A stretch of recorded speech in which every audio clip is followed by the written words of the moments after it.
Hello, everyone. This is a video to go over boundaries in the counseling relationship.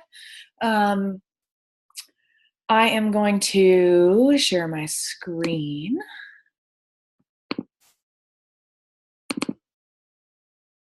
Just a minute.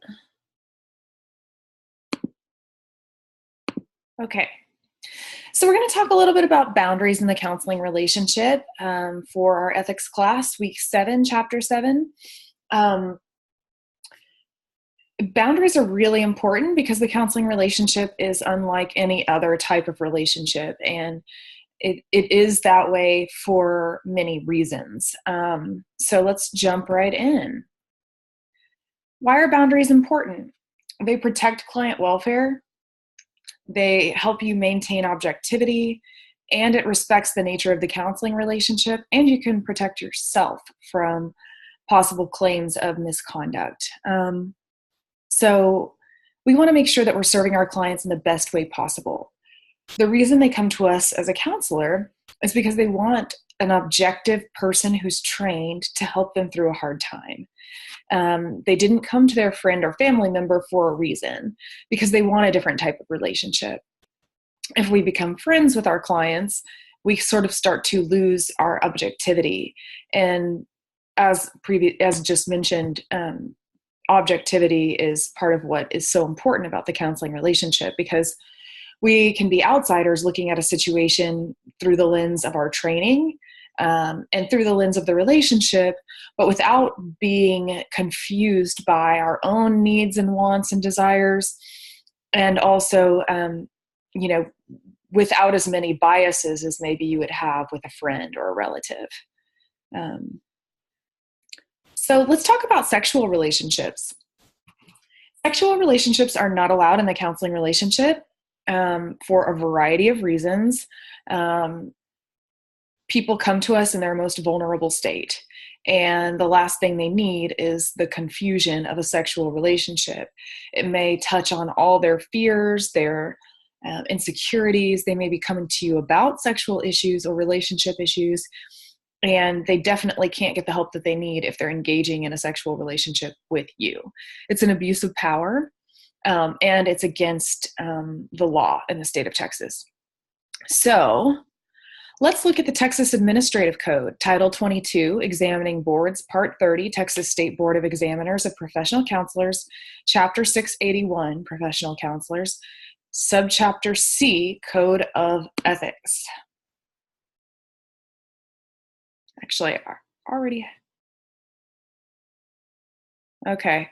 It's not letting me share this window with you, so I'm just going to go... I'm going to go back to the PowerPoint.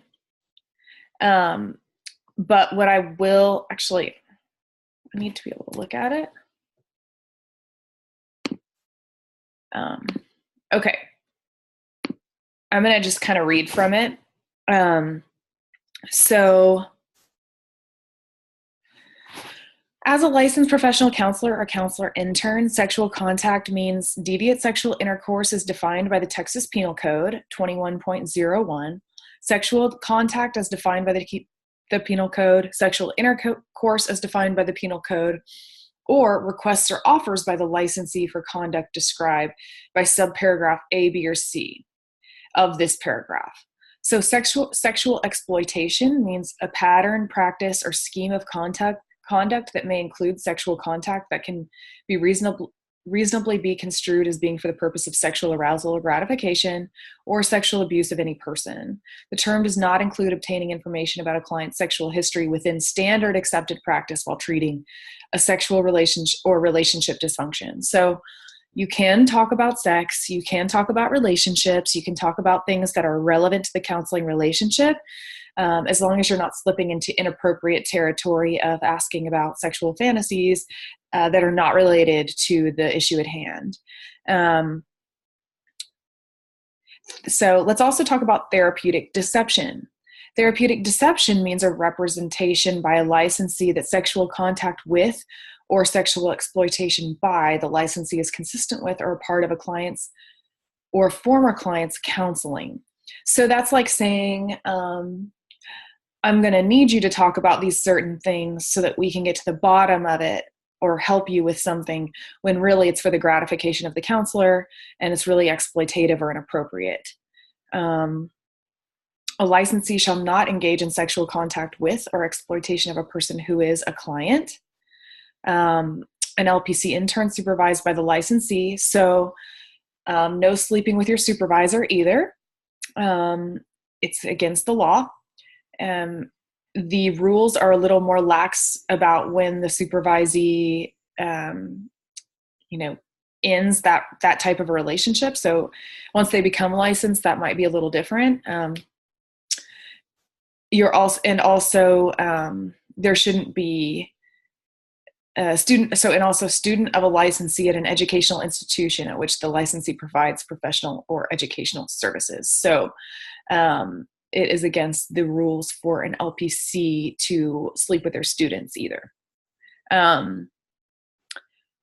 Sexual contact that occurs more than 5 years. Okay, so here's the rule. After 5 years of termination from the counseling relationship, an LPC, an intern, or student of the licensee is not in violation of this law. So students, interns, or clients can have a relationship with the LPC after 5 years has passed, as long as the conduct is consensual. It's not the result of sexual exploitation, as we mentioned before, so therapeutic deception or other types of inappropriate sexual relationships. And you have to prove that it's not detrimental to the client.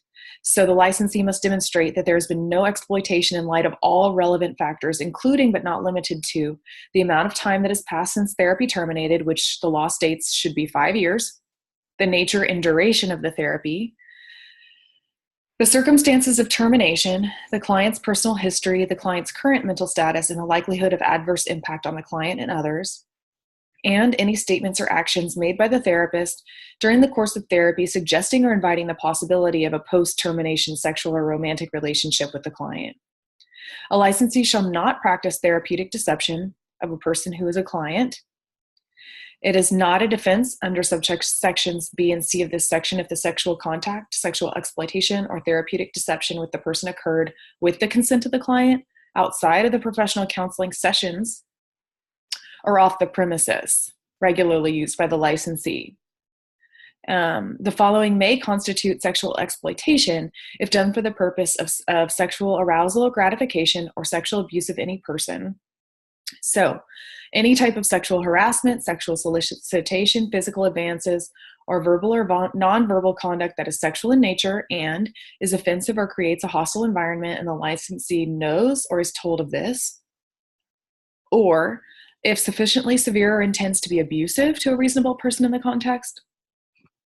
Any behavior, gestures, or expressions which may reasonably be interpreted as seductive or sexual comments about or to a person, including making sexual comments about a person's body, making sexually demeaning comments about an individual's sexual orientation, making comments about potential sexual performance except when the comment is pertinent to the issue of sexual function or dysfunction in counseling, requesting details of sexual history or sexual likes and dislikes when not necessary for counseling of the individual, and initiating conversation regarding the sexual problems, preferences, or fantasies of the licensee, kissing or fondling, making a request for a date, any other deliberate or repeated comments, gestures, or physical acts not constituting sexual intimacies but of a sexual nature, any bodily exposure of genitals, anus, or breasts, encouraging another to masturbate in the presence of the licensee, or masturbation by the licensee when another is present. Examples of sexual contact are those activities and behaviors described in the Penal Code, so take a look at that. And you also have an obligation to report when you hear about other licensees engaging in inappropriate sexual misconduct. So if, let's say, a new client comes to you and says that some of this stuff happened with a previous therapist, then you have to report it. So if you have a reasonable cause to suspect that a client has been the victim of sexual exploitation, sexual contact, or therapeutic deception by another licensee or mental health provider, or if a client alleges sexual exploitation, sexual contact, or therapeutic deception by another licensee or mental health service provider, the licensee shall report the alleged conduct no later than the third business day after the date the licensee became aware of the conduct or the allegations to the. So here's who you're going to tell. Within 3 days, if you hear about this, you can send the allegations to the prosecuting attorney in the county in which the alleged sexual exploitation, sexual contact, or therapeutic deception occurred. The board, if the conduct involves a licensee, and any other state licensing agency which licenses the mental health provider. So whether that's the LPC board or LCSW board, and the appropriate agency listed in 681.45 of this title relating to confidentiality and required reporting. Before making a report under this subsection, the reporter shall inform the alleged victim of the reporter's duty to report and shall determine if the alleged victim wants to remain anonymous.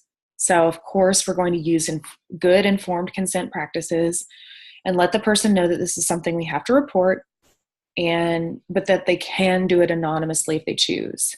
Of course, if a minor is involved, then we'll have to make child protection reports, tell parents, all of those other things.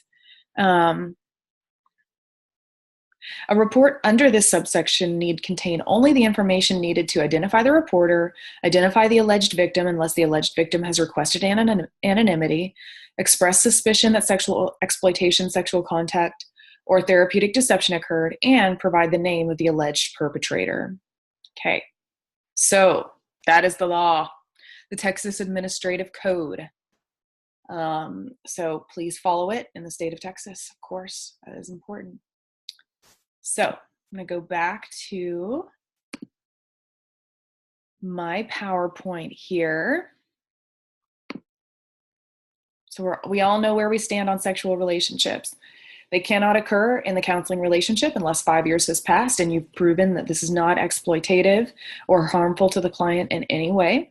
And we have to make reports to licensing boards and our district attorney if we find out that this is happening. So how do we manage sexual attraction in the counseling relationship? Sometimes this can occur, and this is terrifying for counselors in training and counselors, but it is something that can be managed. So the difference between preoccupation and attraction is, attractions can happen all the time. We're all human beings and we have attractions to other human beings. There's nothing wrong with that. It's just a matter of if you can't manage your own feelings to the point where you feel like it interferes with the counseling relationship, it creates a bias, it becomes difficult to treat that person, or you feel like you may act on it, that's when it becomes a problem. So some of the reasons for having a preoccupation or an attraction might be a lack of attending to own needs in your own family of origin or your own sexual or romantic life. And, if we're not taking care of ourselves, then we can be more vulnerable in situations with clients.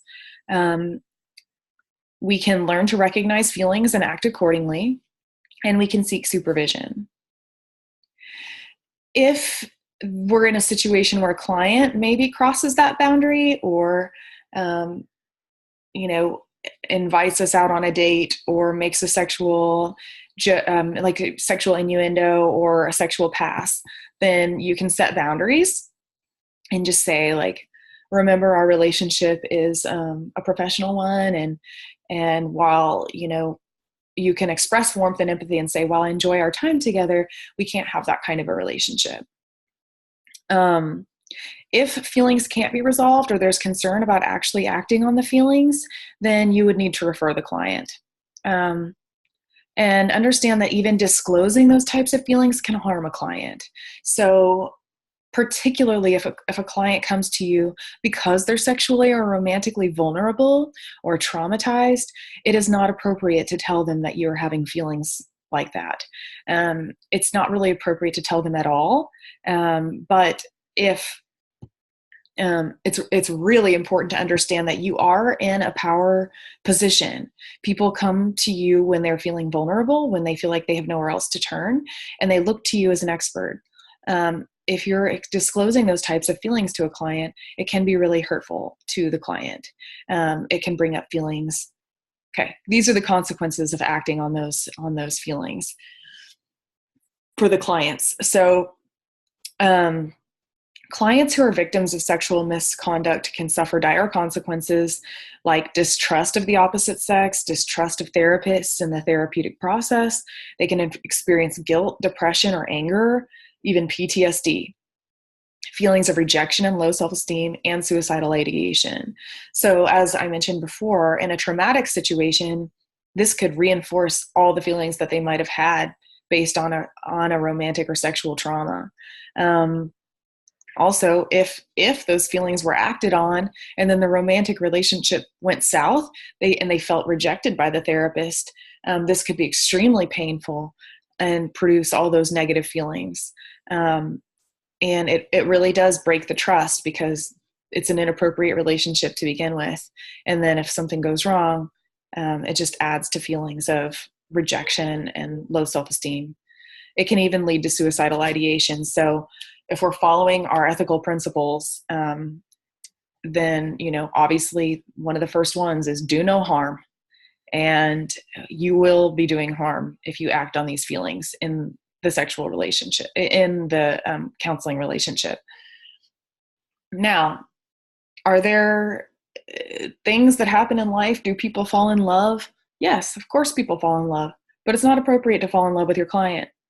If they show up on your doorstep 5.5 years later and you meet at a coffee shop one day and you two hit it off and you deem that the relationship is not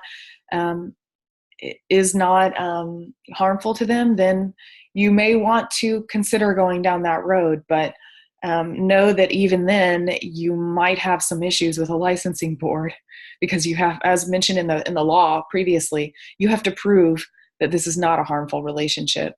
So my thought is, if it's that special of a relationship that 5.5 years later they stroll back into your life, then that's up to you.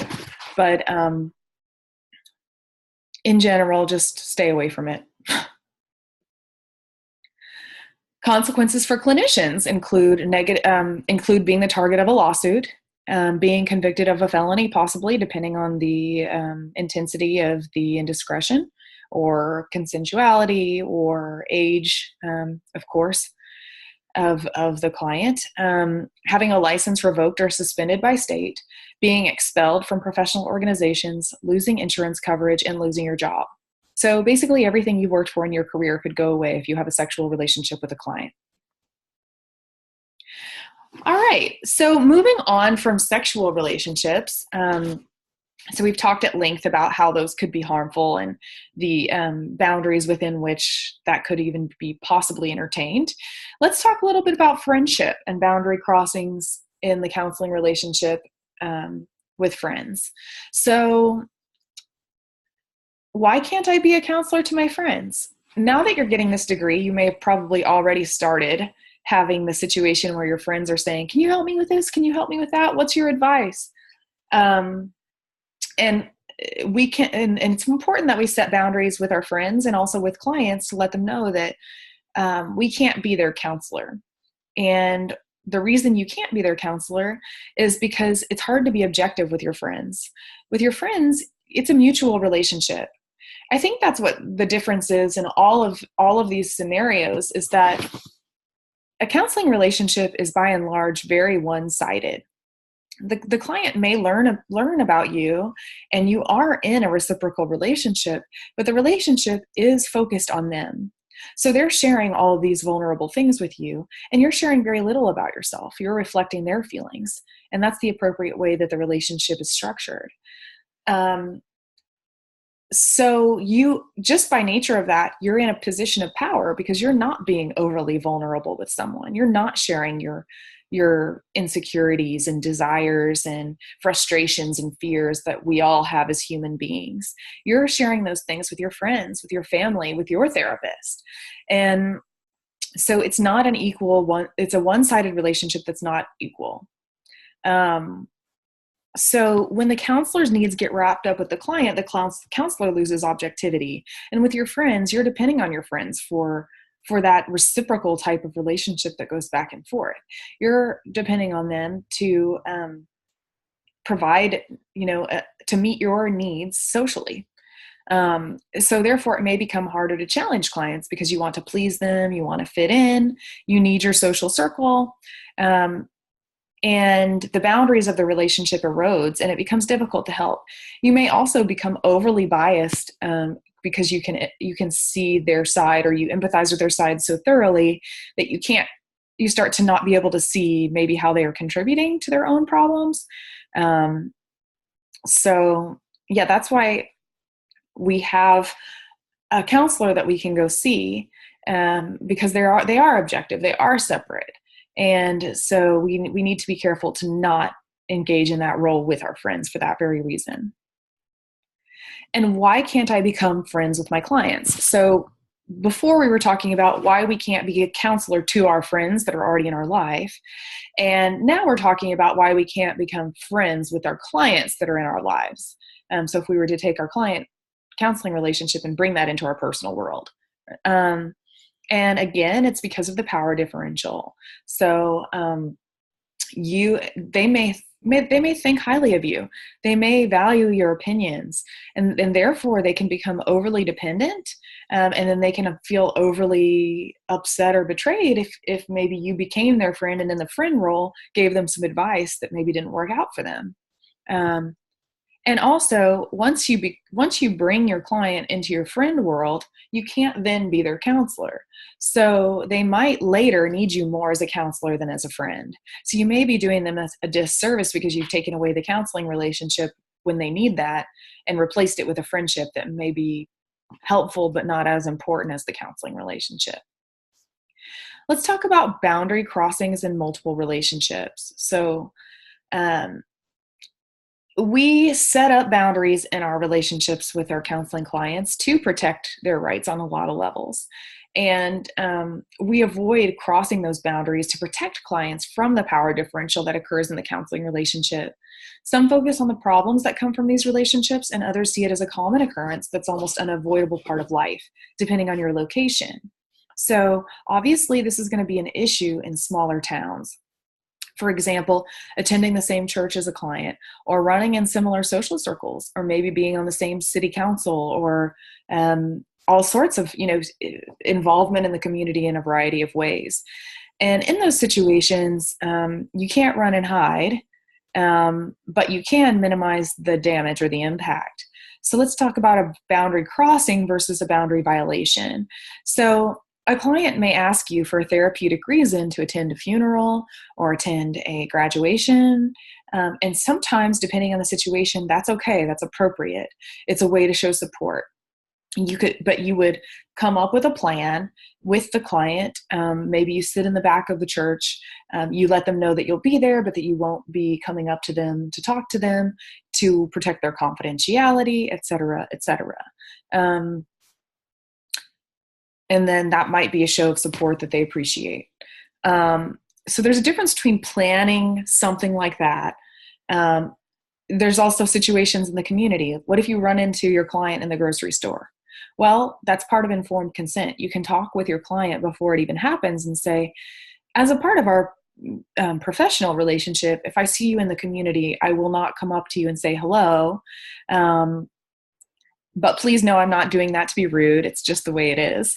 I'm just doing it to protect your confidentiality, because you don't know who the client might be with. They may be with their children who don't know they're in counseling. They may be talking to their boss who they also ran into at the grocery store, or maybe they're getting something for an event for work.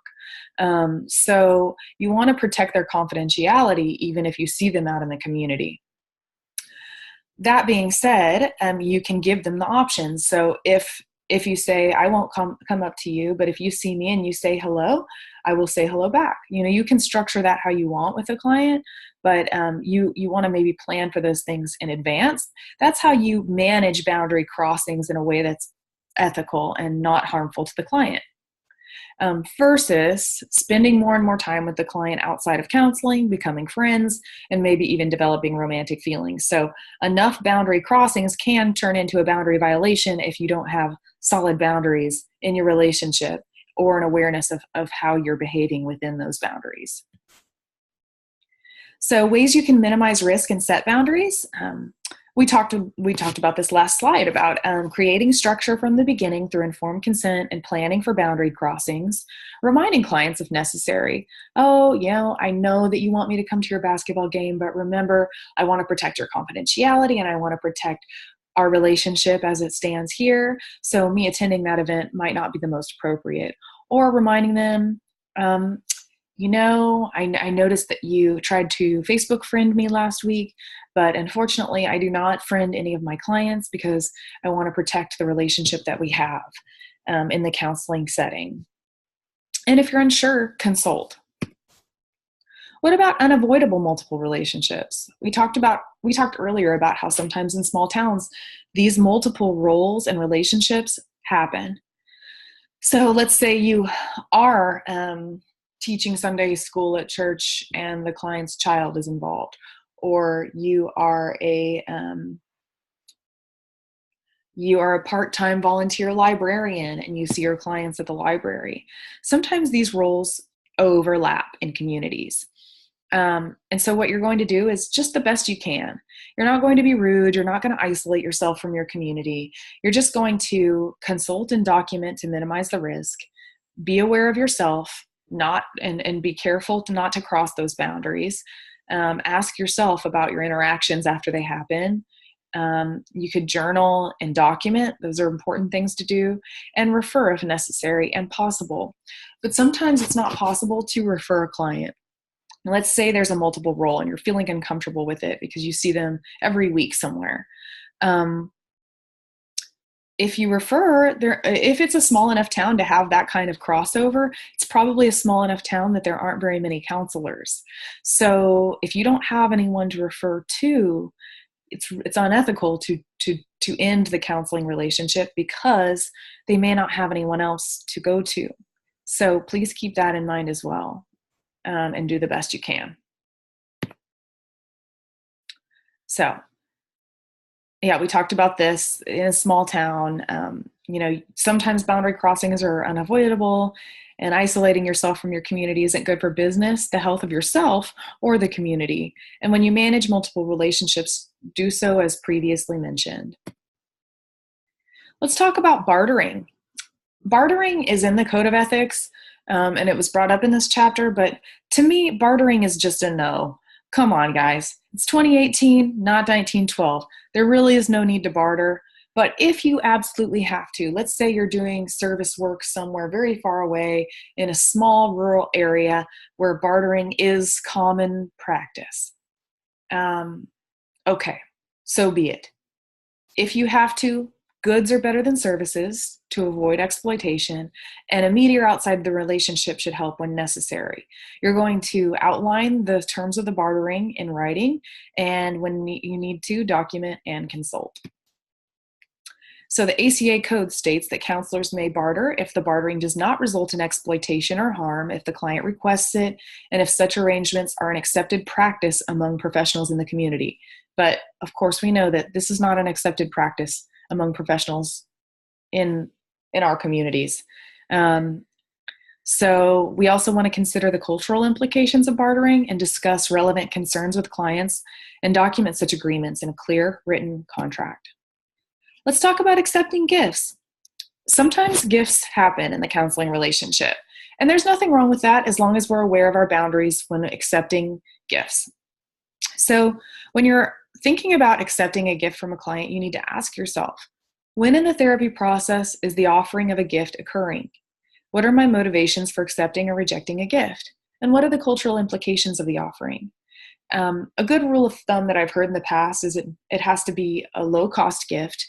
And sometimes maybe at the end of a counseling relationship, the client may want to give a gift, or it may be a holiday or something like that. But if it's just a small token like a card or something small, I think it's fine to accept gifts.